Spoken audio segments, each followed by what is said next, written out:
Please welcome mayoral candidate Dubgee.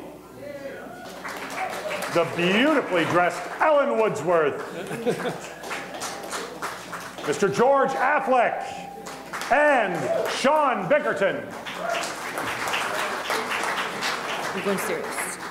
What is this? Swag? Oh my God.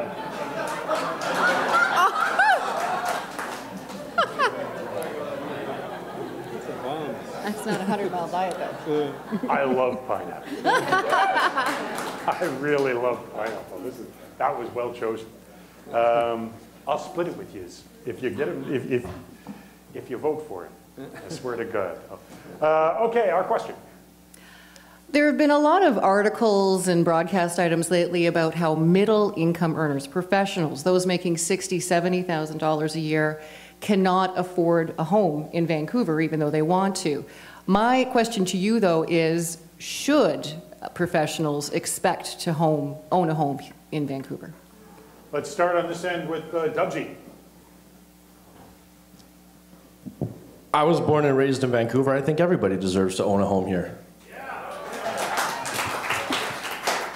That being said, I think it's also weird that we should be trying to purchase land that isn't ours in the first place. And I really don't feel sorry for anybody that's making 60 grand a year and can't afford to buy a house. Sorry. Ellen Woodsworth. Okay, most of us here are part of the 99%, yes?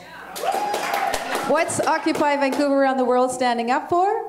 Affordable housing. Housing is a right, not a commodity that the big guys buy and sell. 1% of Canadians own 40% of the wealth. No, that's not okay. I think housing is a right. It's a right we have as Canadians. We signed on to the UN Declaration. And you know what? I'm a renter. I've been a renter for 32 years. My landlord just sold out from under us. And I don't know where we're going to live. And I think there's a lot of people, young people, seniors, immigrants, looking for housing in the city. And we have a right to stay in this city. And we have to make the developers come up to the plate, pay a fair share so that we're not facing the worst homelessness, affordable housing crisis we've seen since the Great Depression. So should everybody have a house? Yes. Thank you.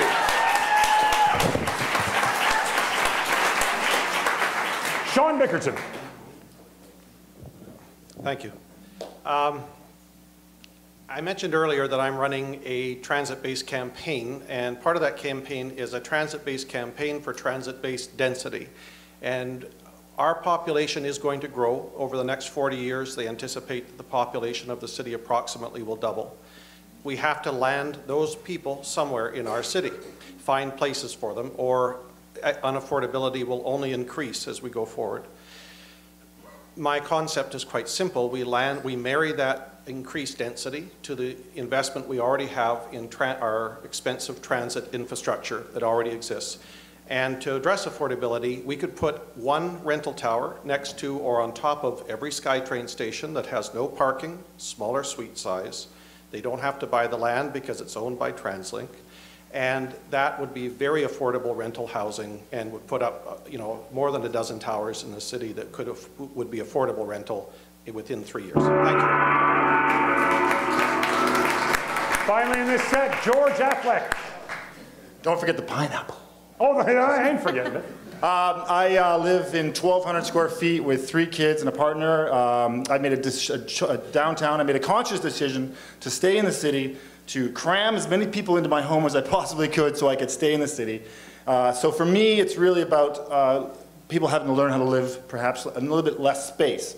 And I think that we can do that in the city, and I think it's important that we, I believe in supply and demand, get more houses, more development in the city for anybody in any kind, not just sales housing, but market housing and rental housing, and we will have homes for everybody in Vancouver. Thank you.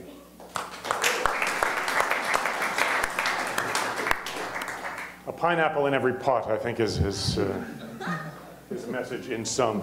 Okay, if you have love, prepare to show it now for Dubgee.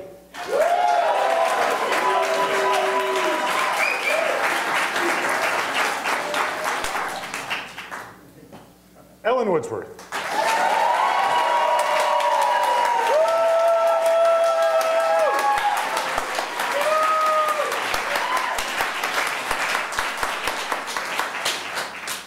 Sean Bickerton.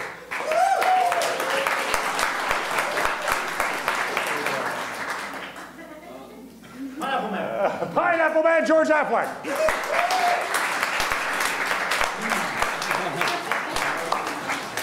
Oh man, pineapples are going to the wrong people, George. Ladies and gentlemen, it is Ellen and Dubgee. Thanks, man. I just want to say, as long as the subject did come up, as a freelance writer in Vancouver, I got to say that 1%ers need love too. Okay? We're people as well. We who live at the top